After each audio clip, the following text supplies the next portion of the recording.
Wolter Kroes, jij bent op dit moment vast aan het aftellen. Het is nog 3,5 week en dan ga ik ervoor. Ja, dan sta ik op het altaar, voor het altaar. Boe, dat is wat anders dan op een bomvol Ahoy hoor. Hoe gaat je dag eruit zien? Heel speciaal. Ik ga proberen om Tessa de mooiste dag van haar leven te geven.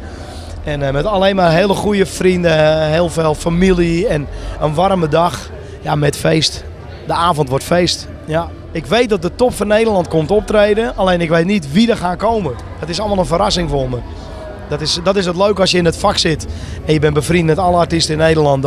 Dan wordt zo'n avond heel speciaal, want dan weet je niet wat er gaat gebeuren. En dan ga je waarschijnlijk nog op huwelijksreis? Of? Ja, dat ga ik 18 juni pas doen. Want er zitten nog 18 of 19 boekingen tussen mijn trouwdag en mijn huwelijksreis. En die kon ik niet cancelen. Nou ja, dan houdt het op hè. Ik heb nu 4 kinderen. Ik ben net Don Corleone. Ik ken zo de, hoe noem je dat, de Godfather kan ik in. Maar hoe doe je dat? Heel makkelijk. Ik heb een fantastische vrouw, Tessa, die kan er heel goed mee omgaan. Ja, en het voegt zich vanzelf. Die 4 kinderen die horen bij elkaar. Het zijn 4 zusjes, of tenminste 3 zusjes en 1 broertje. Alsof ze uit 1 moeder komen. Het is fantastisch. Het is echt, het is gewoon gezin Kroes bij elkaar.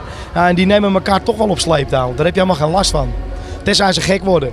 Als ik bijvoorbeeld wat een heerlijke dag aanzet, dan breken ze mijn huis af. Ja, dus ik moet niet mijn eigen muziek gaan aanzetten. Dat doen we niet meer. Ik heb 3 jaar Ahoy gedaan. Ik heb in totaal 5 concerten gegeven in Ahoy. En ik wil volgend jaar even terug naar de basis. Ik wil de Heineken Musical weer een keer gaan doen. En dan hebben we het nog over de Arena en het Gelderdoom. Ja, het zit de carrièreplanning hè. Het zit in de planning. Het is de bedoeling dat we in 2010 iets heel groots gaan doen. Maar daar zijn we naartoe aan het bouwen en dat moet je alleen maar hopen. Maar ik denk dat ik over 3 jaar kan zeggen, we hebben het geflikt.